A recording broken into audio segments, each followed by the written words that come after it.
All right, so this is Christian with Kennan Capital, the Kennan Capital podcast. This is my brother Chris. Today we wanted to do something a little bit different. I think at the time of this recording, we haven't yet launched one of our full episodes with our other team members.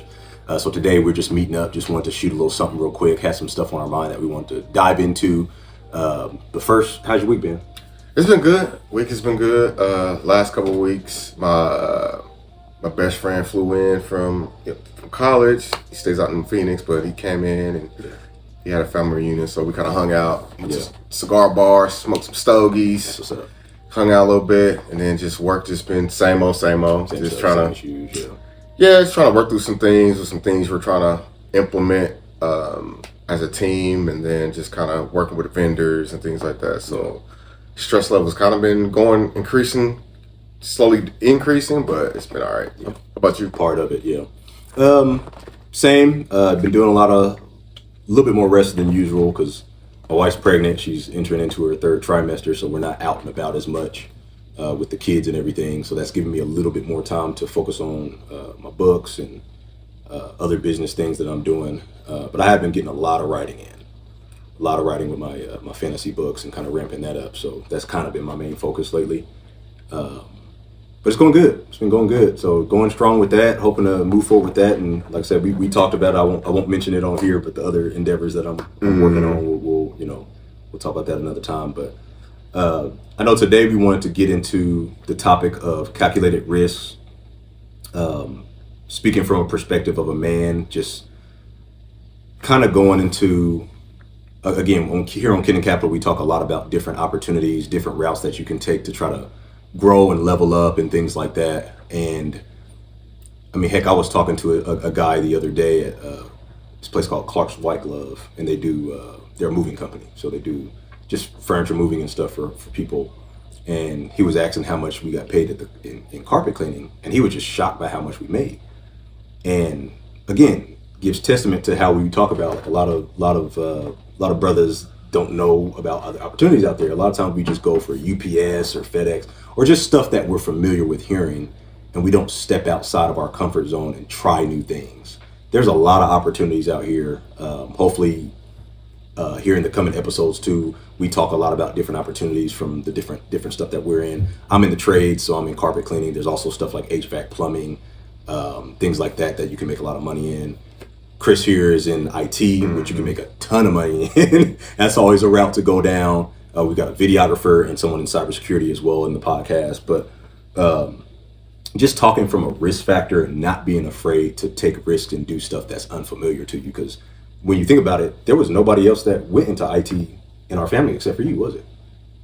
Except for Uncle Kerry. Cousin Kerry? I don't know if Cousin Kerry in IT. Well, Uncle Donald, I think he's in IT. Really? I believe so. I never knew that. I believe he's in IT. I did not know that. Well, he's retired now. Is he? I don't know if he's retired. Because I think that was, for a minute he retired pretty early. I don't know if he went back into it, but I remember Pop saying something about he retired too early. Gotcha. But I never knew what he did. Yeah, I think for a minute he was he was a sheriff for a while. And then I don't know if he was a sheriff or like a security guard or something. He was in security or something, and then I think he went into IT. Okay. If I'm not mistaken. But I think longevity wise, I'm probably the first one who's actually been in it the longest, 20 plus years. Yeah. In IT, so yeah, been in strong, yeah. Been in, but it's one of those things where it's not. People think IT is you get the money right off the back. It's just like any other job. You got to work at it. Right. You got to start. You got to get your foot in the door first. Yeah. You know what I'm saying? Get boots on the ground. That might mean starting off in a tech support role, Right. Call center. Right. Helping people troubleshoot their software and things like that. And then you kind of just work yourself up, get more into the engineering side where you're doing server infrastructure or data center work, or maybe if you want to get into the programming side, depending if that, if your company has like developers that develop an application or a product. Yeah. And then there's always the management side, there's the architect side. So I chose to go the management route.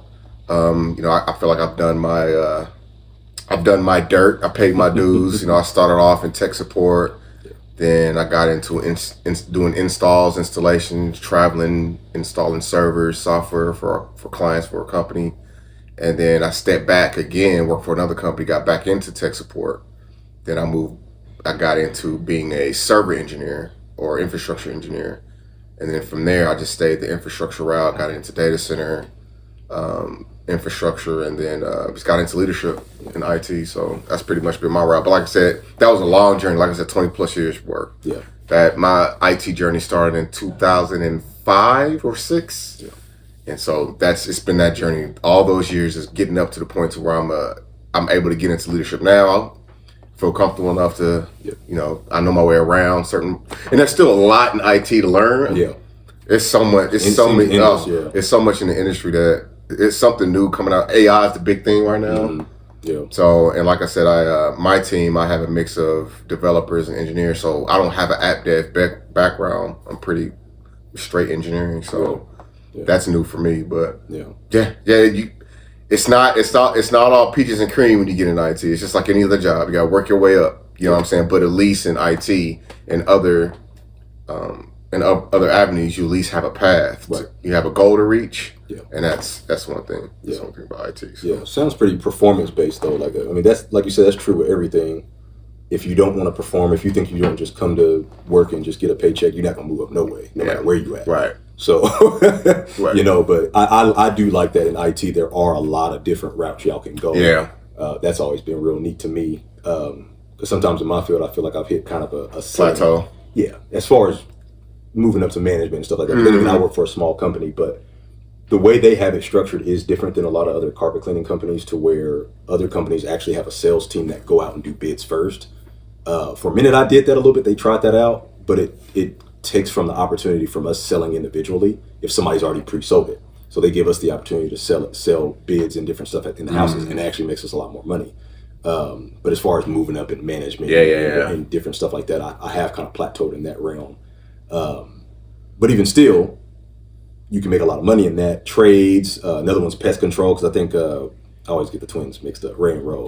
I don't know. One of them, they husbands does pest control, makes good money doing that. So the trades is always a good route to take, and I feel like it's a good, and even in tech, to be honest, I've heard people get into IT without degrees. Yeah. But I think when it comes to anything, it's about educating yourself and showing whoever you're interviewing with that you have an education and that you're well versed in the thing that you're going for. It's not always going to be easy. It's going to take a lot of extra time. It's going to be scary when you interview sometimes with people, but again, taking that risk, weighing out. I like to look at it like this: like, where do you not want to be? Where do you not want to be in the next 5 years? Sometimes that's more of a motivator for me than where I'm trying to go. Right. And sometimes it's easier to carve out a path of things to avoid than steps to take to get to the next. Because sometimes the next step in the journey is kind of messy. If you're trying to move up, it don't always. I feel like it doesn't always go the way you plan it. But as long as you're pushing to educate yourself and grow, you're showing management that you're willing to grow, you end up growing it. You just might not have got there the way you initially planned. Yeah, everybody's path is different. Yeah. I think that as long as you have that drive and that aspiration to do something more in whatever your current field is, or maybe you're in your current field, it's like, man, I don't think this is it for me. Like you said, you plateaued. Maybe somebody out there is plateaued on what they've been doing. You got to have an open mind. Like he mentioned, like there's other areas out there that you can kind of dive into. Like you said, pest control is one of them. Like you said, the carpet business. I think a lot of our mindset is either factory job, UPS, FedEx, like a Pepsi or a Coke or something like that, or college. That was it. But there's so much out there that people just aren't aware of. So you just got to be willing to kind of have an open mind, just do your research and see what else is out there, see if you're interested. And you just never know. People will give you a chance. If you have that hunger, you might not have experience in that particular field, but you have work experience, and you can kind of figure out how you can kind of relate that to what you're applying for. I talk to leaders a lot and really, like, hey, what are you all looking for in an IT manager or a leader or something like that? And it's like what would it take for me if I was to interview with you? What are you guys looking for? They're like, if you can interview well, and you're all about leading people and making sure people develop and things like that, you're good. Like, the experience will come. And now it depends on the company. Some companies don't want to spend that time and effort into getting you up to speed on their product or whatever they're saying. Yeah. But a lot of times they'll just be like, if you interview and sell yourself well, you can go a long way, and they kind of go above and beyond too. Like, even after the interview, depending on what you're interviewing for, send them like a follow-up email. Yeah. Hey, thanks for taking time out your day. If talking to me, I also wanted to tell you about these endeavors I was involved. Send them a portfolio or something like that of things that you worked on. Kind of set yourself apart. But I just think people just need to have an open mind. But it starts if you're just like, there's got to be more. Yeah. I don't, if you're at a point like, if you're complacent and in your comfort zone, you're like, I'm good where I'm at, that's one thing. But another thing, you're just like, man, I got to be doing more. I want to make some more money. I know I can contribute more to the company, whether it's the company you're at or you want to start, looking elsewhere. But it starts where you're at. Have those conversations with whoever your manager or your boss is so they can know what your aspirations, your goals are. Work with them to put together a plan. If it doesn't work with that particular job, start looking elsewhere. Yeah, for sure. Now, one thing me and my wife were talking about was choosing your level of difficulty. Almost sounds like something out of a video game, but it's like, life is going to be hard regardless of what you do, and life only gets more difficult as you get older, I feel like. So it's like a lot of people like to take stuff on cruise control when they're in their 20s, early 30s, and then they get smacked in the face when they either get married and have kids and they're not prepped for it. And they haven't dealt with trying to build their finances and all the other stuff. I think it's better. Like, I didn't waste my 20s. I was out there failing, trying to figure out what worked for me, what didn't. And same with you. You know what I'm saying? You were career focused, different stuff like that. I feel like spend the time prepping in the beginning and then coast as you get older. The older you get, since you got your money together and all the other stuff, because there's a lot of people that I've seen personally too, 50s, 60s, still struggling to scrape up $100. And if that's you, don't make that you for a long period of time, because I don't think anybody, to be honest, past 40 should be struggling to scrape $100 together. You should have a good savings established. You should have a budget established. If things aren't working for you in your current situation, you either, like Chris mentioned, you either need to switch jobs, or maybe you need to evaluate your financial situation. You might be living above your means too. That's always an option as well. Is to kind of reevaluate. Like, maybe I need to downsize. Maybe I need to, get rid of some luxuries in my life that is a little bit above my means at the moment. I've done that before. We've stopped and reevaluated. Like, and enough flexibility right now. I want more breathing room. I want more this, more that. And the option isn't always just switch jobs. Right.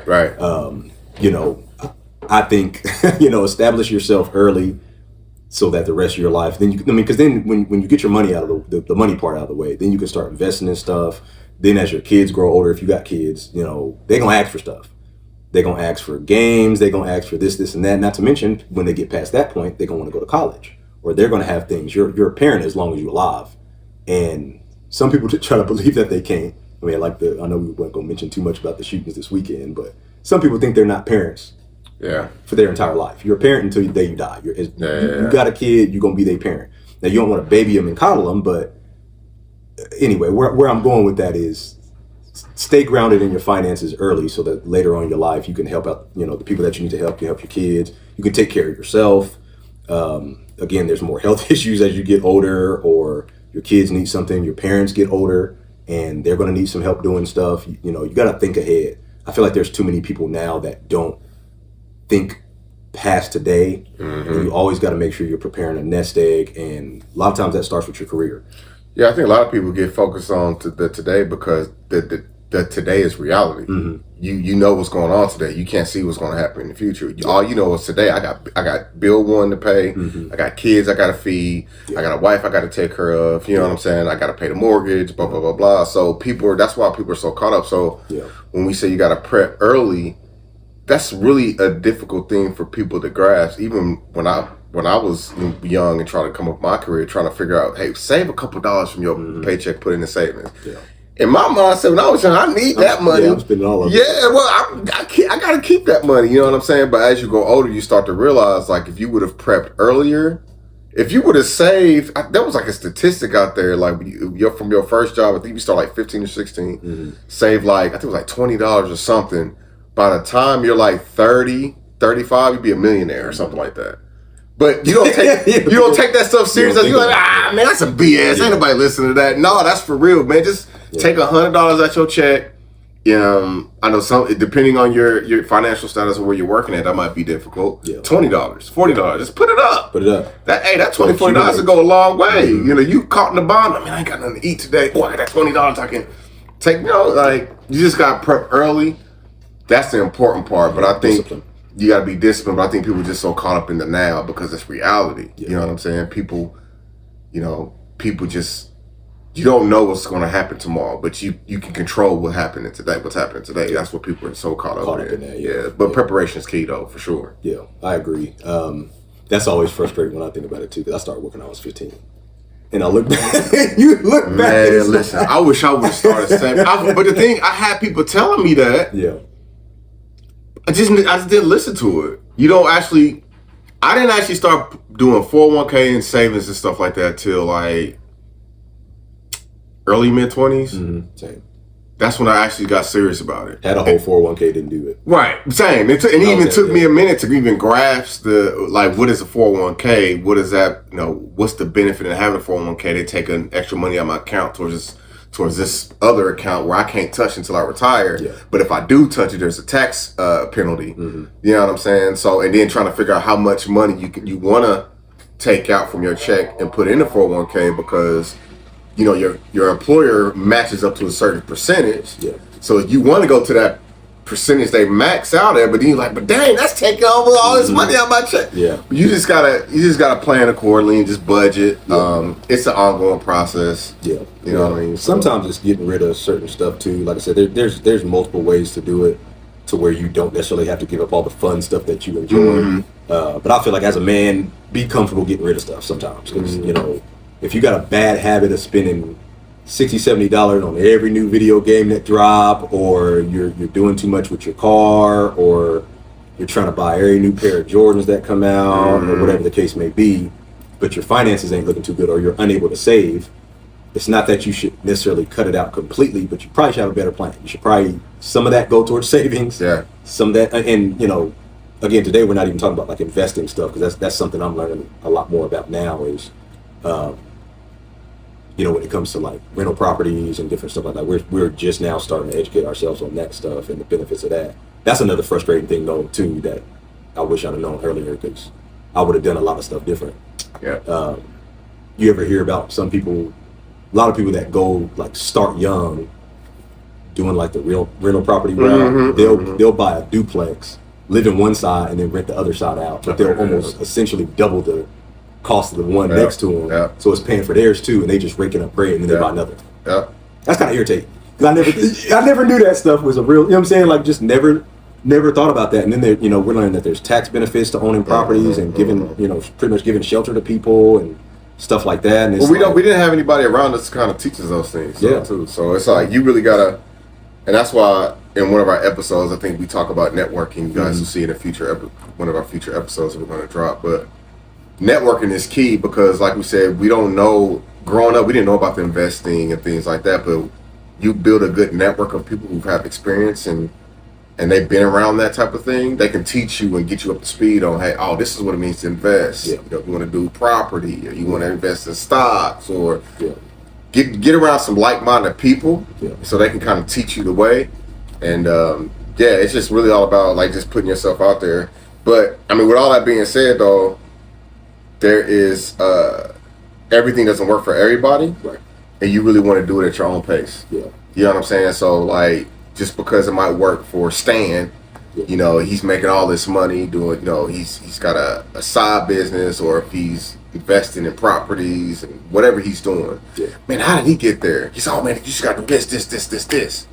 This, and might not work for you, depending on your situation, right? So you just got to be smart, take some pieces out from what Stan is giving you and be like, okay, this might work for me. Tailor to you. Just tailor to your situation, because I think a lot of people get so caught up in, and this is one thing, like when you network with people, a lot of people, if you don't know what your brand is, people will try to make your brand for you. Right.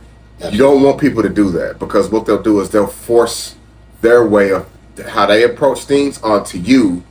And so you're trying to live up to that expectation of what they've done, and it'll stress you out because it doesn't meet your reality. And you ain't them. And you're not them. So you want to tailor it to, okay, I hear what you're saying. that doesn't work for me, but maybe I could do something with this and just kind of tweak it and don't try to rush it. Right. Take your time, do your research, reevaluate. Man, is this going? How am I feeling? Is this making me comfortable? Yeah. You want to be uncomfortable. You got to be comfortable being uncomfortable. Absolutely. In order to grow, that's how you grow. grow. Yeah, absolutely. But at the same time, if it doesn't meet, like you're just like, man, I just don't know if this is going to work for me. You try something different. Yeah. You don't have everybody's path is different. You don't have to do it the same way the Stan did it. Absolutely. You know what I mean? Yeah, absolutely. That's interesting too, because that's a similar thing that I've learned in sales. Like there's some jobs that are not for me. I've done inside sales and where you do cold calls and stuff like that. And I probably could have got better at it. It's just a lot of risk with that. And having a family, there's a risk I'm not trying to take with quotas and stuff like that. But when it comes to like learning sales in general, I'm an introvert. A lot of people that are in sales are extroverts, so they talk more. They're a little bit more loud. They're a little bit more pushy, a little bit more aggressive. Mm-hmm. I actually learned a lot of times introverts do a little bit better in sales than extroverts because sales is all about listening. Yeah. So if you talk less and you ask more questions, you actually get better results. And I started seeing that at my current job and at other jobs that I've been in, and I started, either skyrocketing to the top of the ranks or just doing better in general, having a better, just better percentages in general in my sales. But listen to other people saying, that's why I never really like scripts in sales, because it's like, I'm not you. Right. It's not, if I'm trying to say it the way you say it, it's just not going to come out the same. Yeah. I'm just not you. I don't have that same vibrancy. I would consider myself boring sometimes, but that actually portrays well, and people actually genuinely think I care about them a lot. Yeah. Not that I don't. I'm not saying like I don't. I do care about people, but if it's felt because I listen to them. Yeah, active listening. I'm asking more questions. I'm actually showing concern for their situation versus listening to rebuttal, listening to have the next comeback, or listening, or just sometimes genuinely. I've actually ticked some of my sales managers off at previous jobs where, because they would listen into your calls, and I would turn away and say, "That's not for them." Yeah. Well, why'd you tell them that? It wasn't for them. Yeah. That shows that you actually listen. You genuinely listen and understood where your customer was. You're like, what, this ain't gonna work. It's not about selling everybody. Mm-hmm. So, when it comes to just doing something that the way that somebody else does it, like you said, it doesn't work for everybody. You have to find what works for you. Maybe certain careers aren't for you. Maybe you have to switch it. Maybe you have to tailor it. Maybe you find something else that has components that you like from this other job. Because, like, for instance, there's a sales component in carpet cleaning, but it ain't cold calls. Yeah. It's face to face. It's more personalized. Mm-hmm. It's a lot more service based work and stuff like that. It suits me very well, a lot more than doing cold calls and different stuff like that. But that's pretty much all I got. Hey, this is Christian. This is Chris again with Ken Capital. Again, if y'all have any comments or y'all have any anything to add to the conversations, opinions, different things like that, be sure to leave them below in the comment section. Again, like, share, subscribe, do all that fun stuff. Again, peace out.